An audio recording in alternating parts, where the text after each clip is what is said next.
I'll just give you a little bit of background about myself and a little bit about me. So I, my master's degree is in sociology, minor in Spanish from KU State, and I have a master's in management with a HR and concentration. Yeah. Then I'm working for the last 20 plus years in the rural. So for very similar companies that, for the most part of the last 15 of those 20 years in the aerospace and defense space, we're creating, folks for defense contractor roles, engineering, that thing. So I'm really the depth of my experience in that industry. And then I also have my company called Defender Careers. So kind of basically there's two facets, right? I work with small firms, inside firms, doing talent sourcing, placement, big recruiting for vendors first. And then the other side of it is career coaching and development side where I am working with clients to do career strategy planning, resume writing, job search, interview preparation, offer negotiation, and recognition, like that. So that's kind of what I'm doing. And so the lens in which I'm being today is to that, right? So we're just down the inside. In the world, typically aerospace and defense. And so hopefully today I can kind of give you like a little bit of insider intel as to like what companies are looking for, how you invest and position yourself, have your skills, market yourself in the very best possible way.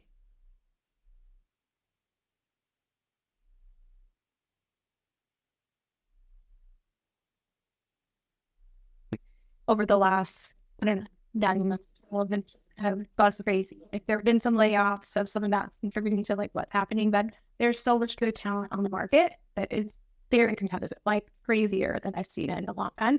And so you really have to do like anything and everything that you can to really differentiate yourself, make sure that you stand out because it's not worth it. And that's why writing an effective resume is so important. This is like your first impression that you have to make, at least electronically with that company, right? It's going to determine typically whether or not you're going to get an interview, whether or not you're going to get hired. So it's like that first step. And if you don't get this first step right, you're not going to, be successful in those subsequent steps. So that's kind of, how I'm, where I'm coming from and the way that I'm answering some of this. And then I will share or where I can share this slide deck after. There's some like resources at the end that might be helpful for you to have. So we can send this as needed. Okay, so before we kind of get into it, I just want to take a quick poll. So how long do you think on average a recruiter will spend looking at your resume before they make that sort of initial fit, no fit decision? Like, I'm going to look at it and decide, yes, I want to keep reading more, or pass, non-fit. Any guesses? How long is it? 5 seconds. 5 seconds? 5 minutes. 5 minutes? A minute, honestly. A minute? Nah, I got too many resumes. Too many resumes. You said 5 seconds, you're pretty close. It's 6 seconds. It's according to this online job board called labs.com. They did this study to see how long do recruiters looking at your resume, or they're like moving on, or I'm going to keep reading. And so you don't have enough time to process, right? Like they, especially right now, there's so many resumes. I mean, I see people this woman did, and they're open for like 2 hours. This 5 minutes out. It's like, how do you even manage that? It is trigger. Yeah, just want to go. It's so crazy. So anyway, so these are kind of the, I guess, counting that like recruiters are typically skating for. Like, what's your name? Where'd you go to school? When are you graduating? Or when did you graduate? What are you currently doing? How long have you been in that position? What was your last role? But for me, the majority of my time is spent skating for keywords. And when I say keywords, I should clarify. So I'm talking about keywords from the job description, from the well-known video. So that's what I'm looking for. Like the majority of what I'm spending, I see it however long it is, right? And maybe it's a little longer, maybe it's less, but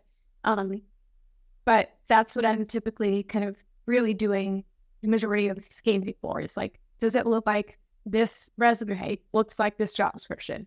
And we're going to talk a lot more in detail about keywords in a couple slides, but I just want to mention that that's like probably one of the most important things you can take away from this whole presentation.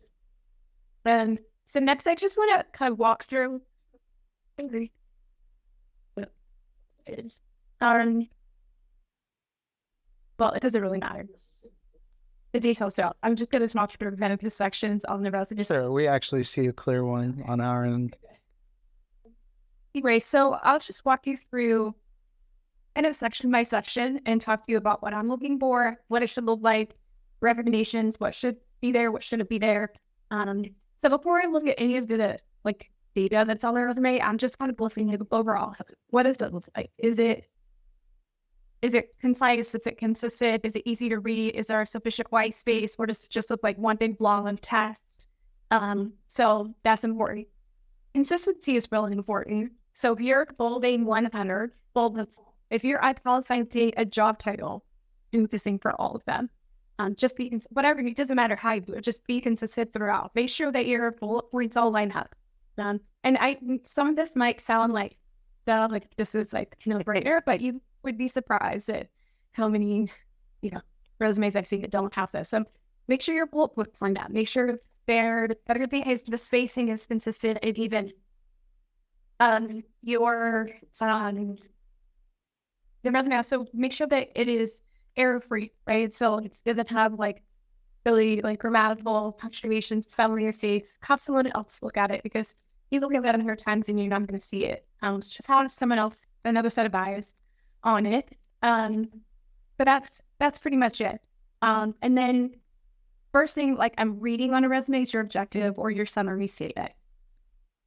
It's your first like block of text that a recruiter is reading. And so it's kind of your elevator pitch. So draw me in, captivate me, make me want to see what else is there. So it should be your high level thing about yourself, right? And it should be tailored and targeted to the role that you're applying to. I don't want to see a generic one. If it's generic, it's just like looking for a new role. Everyone, it's like, why? Like, what is it about you that is interesting and exciting, right? So make sure you're tailoring it. It's a great place, and we'll talk about this in science, but where you can incorporate some of those keywords around the job description is in that objective statement or summary statement. And next thing is like your contact information. Obviously, name, email address. Make sure it's a professional email address. I've seen some bad ones. And they're free, so just make another email address. Phone number, and then I'd always can't see it in your slurry, or you can, but I always like to see your LinkedIn hyperlinked on there, so I can just easily pop over and review your LinkedIn as well. And then location. So in this like remote hybrid world that you're in right now, maybe that's not as important for some roles, but if you're applying to a role where it's going to require to be on site, then you definitely want to make sure your location is on there, so the doesn't have any, they're not wondering, right, if you're local or not local. And then I will say, like, specific to engineering roles with defense companies, typically they require ability to obtain a security clearance or an existing clearance. And so for those roles, especially for like the higher level clearances, depending on what program you're working on, you would have to stay in like a secure facility on site. So for those roles, you have to be on site. There's really no workaround to it. And so you definitely want to make sure that the recruiter knows you're local. You can be able to accommodate that. So next would be either the education or work experience. If you are a recent or new grad, education should come first. I would think better the last 2-3 years for your education first.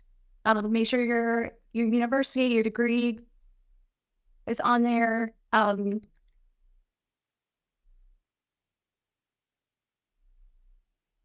Let's see. Make sure you can put your GPA, it's above a 3.0. If it's not, so they'll ask you about it, but you don't have to advertise it, right? And then relevant coursework. That's something that I always recommend new grads put on there, because you might not have traditional work experience, but you've taken at least, theoretical, conceptual, courses that would be applicable to the role, that you've learned something that you could bring to the table. So I would recommend that. And then for your work experience section, that's typically what would come next. In this resume, it's kind of sectioned off, so they're sort of next to each other. But so you have work experience next, and The basics, obviously, company name, your title, the sort of the date of employment. Make sure that every bullet point starts with an action verb. Do not start with I did this, my duties were, my responsibilities. It needs to really pop off the page, be dynamic. So action verb, if at all possible, and every time that you're able to do this, I recommend it, quantify. So if you have accomplishments or achievements, you saved the company money, or you made the company money, or you created a tool that, whatever it did. However you can quantify that number speak louder than words. So definitely, whenever possible, and it's not always possible. Every bullet point will, quantifiable number, and that's okay. But when you can do it, and recommend it. And then the other thing too, just to mention with work experience, if you don't have a lot of traditional work experience, which is normal and expected, right? If you're a news grad, you be creative. You've got to have this thing outside the box. So summer jobs or internships, school projects, leadership experience, performing arts, or I don't know, sports kinds of things. So whatever you've done that maybe you have a skill that would be transferable, that it was the recruiter and the hiring manager was talking about in the job description. Find a way to incorporate that in your work experience section. And the other thing here is skills, like technical skills, certifications. Make sure every tool that you are familiar with and have used is there. Even if you just learn about it, put it on it. It may get you in the door, and there's maybe a learning curve, but at least you'd see it and you know a little bit about it, right? And then this resume doesn't really have it on here, but another section that I like to see too is kind of like extracurricular stuff, like clubs, memberships, like this would be a great thing to put on there. Things that would be relevant to the role that you've done, like above and beyond just going to school or just having a job. Like what else did you do? Like what sets you apart? Again, differentiating yourself whenever possible. All right, so now I want to talk to you a little bit, about keywords. So this is like, seriously, if you hear nothing else, if you tune me out, just listen to this. This is like the most important thing is like figuring out how to utilize the job description and incorporate the words from that onto your resume. So they have to speak the same language, and this is kind of how you do that. And you have to do this for every single job that you apply to. You don't have to, but you're not going to get anywhere. So really, so basically what happens, you apply to a job, either through the company's website or like LinkedIn or Indeed. Your resume is built into a searchable database. Either the recruiters doing a search in the resume that come in, the thing that's of the applicants, keyword search based on the words that are in the job description, and it's going to fill out the ones that are higher match, or even now there's a lot of omniscient, right? So there's tools that are automatically like scanning and reviewing the resumes and spitting out a number like this person is a higher match. And so an actual person may never see a resume if you don't have the keywords. And this is like the easiest way to kind of make sure your resume doesn't end up in that black hole where you're applying and you never get back. It's so frustrating. So this isn't going to fix everything, right? There's still a lot of people in the market. There's still a lot of good talent, but this will definitely make a difference. And so you don't have to overhaul the whole resume, but you do need to make some tweaks. So like, for example, this individual took like data-driven outreach campaign and they put it kind of on that line, but they put it in like their job duties, right? For that first role. Communication strategy, they put it in the job duties for that second role. MailChimp, and then some of these other tools, they put it under skills. I actually think this person could have done a better job incorporating it, but they may not have had all the experience in order to be able to kind of add more keywords to the resume.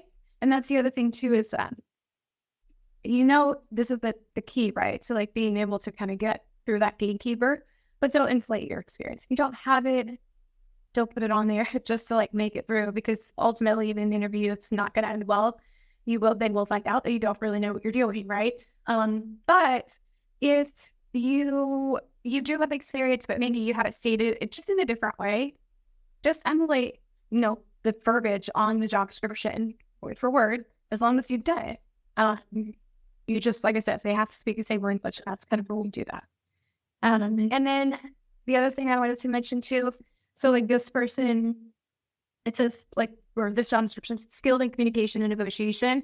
Other soft skills, like a little bit harder to incorporate in your job duties, like what you've been doing. But in that objective summary statement, it's a really good place to incorporate your soft skills. We're to talk about those things, to include those words. This person put in achievements. I didn't do the best, but I would on that. And pretty much it. I think in terms of like keyword optimization, like it's really, I know so that it's really, so that's pretty much it in terms of like what I wanted to talk to you about and in terms of what I'm looking for. These are just some resources that, like I said, you'll have the stats so you can kind of utilize those. These are the different sections. Make sure you have some version of this on your resume. And then like, you don't have to put all of these, right? But you could put like an honors and awards section or a professional association and group section. And then obviously objective summary qualification, pick one, don't read, just one. You could do like a summary statement and then like bullet in, expertise or skills. That's okay. But don't do like 2 WASA tests. And then, okay, well, hopefully it's showing up on what you're saying, but so action verbs, I had provided just a snapshot of some really good ones that I liked from an engineering perspective. So you just action verbs, you'll button more in these, but these were the ones that I just particularly liked for an engineering sense. And then you will find that this will try to come with these are sample summary statements. Let me try.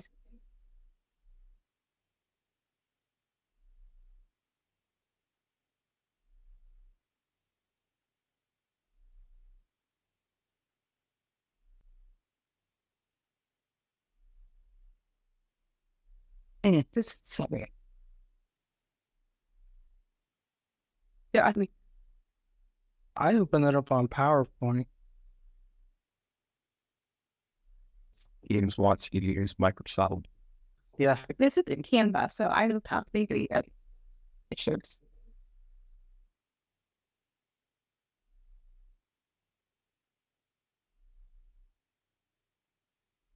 If you want, I can connect my laptop. Okay. Let me just try like bring one of these apart to see this text at that one. I can. You know why I didn't like to school to like. Oh, that's probably what it is.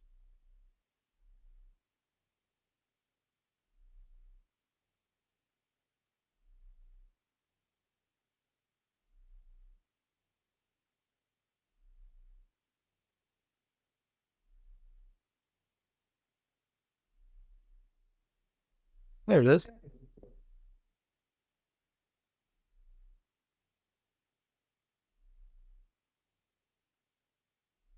So summary statement, these are just, I included like 4 that I found on resumes that I thought were really, really solid. They're all different, right? Like they all look a little bit different. They all feel a little bit different. But so I would say like read them, see what resonates with you. The other thing about resumes, you want it to feel like you, right? Like you want it to be authentic. And so, like I said, there's these examples and then a couple other examples. Some reliable and so some of it too is like how much space do you have, because you're gonna have to play with that as well. And then I kind of talked about this a little bit already, so I probably have a little bit of work experience. Some you absolutely have like skills and experiences that you should highlight. So be creative, think outside the box. These are just some things that kind of help you start thinking about, what might I be able to utilize and what might work. What other things could I think of that are not a big pile there. And then I just, I wanted to show you a few different resume formats. Again, all different. I love them all. I think it's just one of those things that when you kind of find what works for you. What format do you like? What is easiest for you to incorporate your experience and skills and things like that? This is one. Um, this is another that is a little bit, has a little bit more text on it. Less and part of the lines. And this might, it's a little bit lighter in terms of text. So they're all great. Just finding them that works for you. Yes. Yes, I have a question about the resume. Usually all the recruiters, they look for a specific format so that the system can read the resume, right? So some of them parse better into like the applicant tracking system than others. But typically like most of the ones that you're using like now like have that in mind, right? And if it's a recent template, it will parse pretty well. Yep. Yeah, because because usually the ones that are very colorful and stuff, they usually just dismiss them, right? Yeah. Well, it is dismissed. The thing is, like, so for example, in our applicant tracking system, I'll just reference like the last, the ones I've been using for the last 15 years. Your information does parse into like different fields, but then I have the option to click on resume. I never really look at like the different fields because things don't push over correctly always. So I just always open PDF. Okay. So if your PDF looks good, that's like your backup. And I think most people probably do that just for that very reason. Either it pushes it all into like one big blob of text and you can't see where one big starts and ends. So for me, I just open like, okay, I don't want to look in the tools or I just want to see, let me stress. And then that's it. I want to open you up for questions, and then I will let you do like so obviously I have I career coaching about a company, and I know that USF probably has a great service to targets and use them. Use them for no they are. But if you are looking for something like a little bit a little bit more specific, my background definitely I know the defense and aerospace and defense space, like that's where that's where I've been the last 15 years. So if you're looking for something that's like specific to that, or even just like engineering, that's kind of what I know. And so I'd love to be able to help if that's something you want help with. And we're just answering questions. Like I know like as you're like entering the job market, it's tough. Like there's a lot of unknowns and you're like, let me know what to ask. Like what do I do? Like I just have a quick question. Just let me know. I'd love to help. And you can be me on LinkedIn, shoot me an email, text me, it's fun. And I would love to just answer whatever questions. There's not like that many of you in here, so I will open that up. But also, I personally, like, I just wish I had more like guidance and help as I was graduating and figuring it all out. And so if I can kind of help you navigate that and like figure it all out, I would love to be that resource for you. And then also I have a lot of connections, right? On LinkedIn, I have a ton of connections. And so if you are, like, hey, I just applied to this job, I see you're connected, can you reach out? I would love to help you like connect with people. Like that's what I do, like helping people connect. So let me know if there's anything I can kind of help with in that respect. Back, or are there any questions or anything on, say, what we talked about, specifics about your resume that you want to ask? We have anything. What are your thoughts on ChatGPT to auto keyword a resume you already have based off of a job description?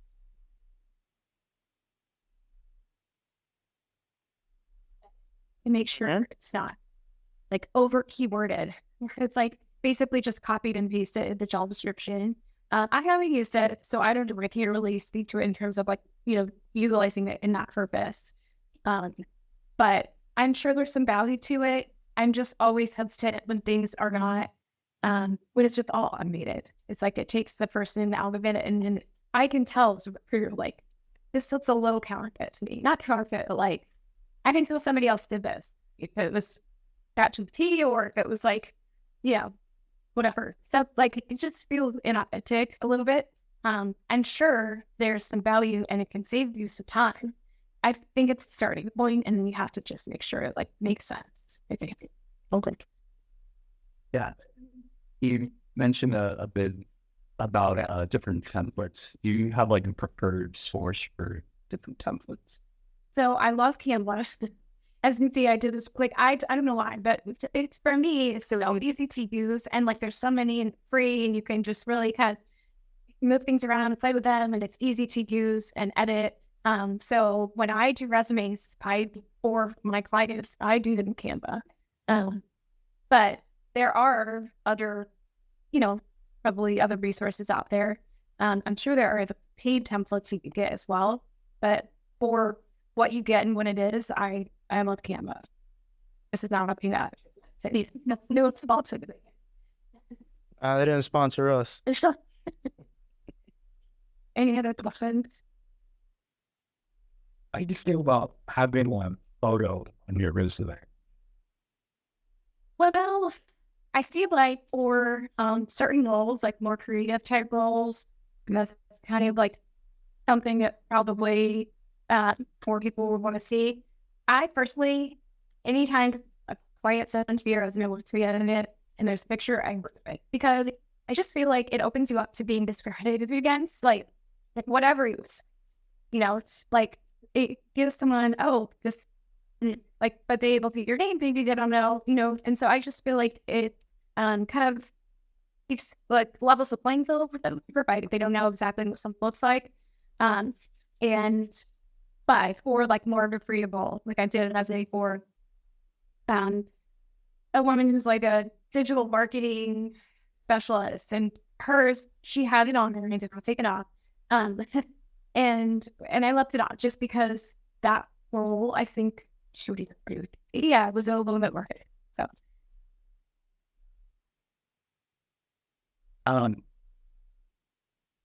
Not sure really how to ask.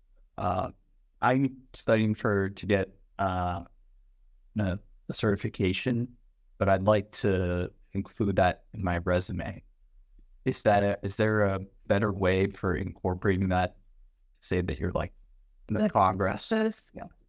yeah, I would just say that I'll put like the certification, like, and then maybe like italicize like in process, and then like what date you're going to have it on, or year, whatever it is.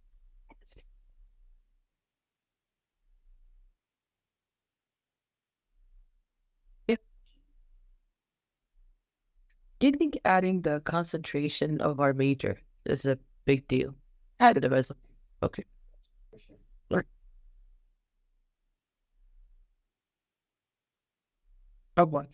LinkedIn versus resume. I know that both kind of similar, but LinkedIn will be a much broader, descriptive roles for the resume would be. How important is like you said, we optimize the LinkedIn use for our resumes. I can get to do both. Okay. Yeah, I as a recruiter, I'm busy resume, but I'm always looking you up on LinkedIn too. Like it's like that's the next way. At first, I look at your resume, and then I go on your LinkedIn. If you don't have a LinkedIn, I go concerned. Just because I feel like it's kind of like the best way to find a job, the best way to connect with people about jobs. And so, if you need it, I would say your LinkedIn. It doesn't necessarily need to be as detailed as your resume. Like you kind of keep it even more high level, but it is, also it's important. Like it's searchable, right? But that's my primary when I'm recruiting for a role. The first place I go to look for candidates is LinkedIn. So if you're not on LinkedIn, recruiters are missing you. I would other question. LinkedIn be also a good process where we can put links on it, like links to a certificate or links to a portfolio or absolutely. Like you can, I would definitely recommend including that in and on your resume too. And to wherever you can access those and you view them. But yes, for sure. And also LinkedIn is like a whole other topic, but there's a lot of ways that you can optimize your LinkedIn, like your headline. It's kind of similar to like your summary statement or your reflective statement. Like when I click on your LinkedIn and I read your like about me and your headline, whatever, like it should also like tell me like what are you looking for? Like what are your strengths? Kind of again that elevator pitch, because it's the first thing that you see about someone's LinkedIn. So then it's important. And then there's like a skills section on LinkedIn. Make sure that's up to date. Make sure you have all your skills listed there, your certifications, everything skills, all of that, tools that you're familiar with. That's our next presentation. With an optimization.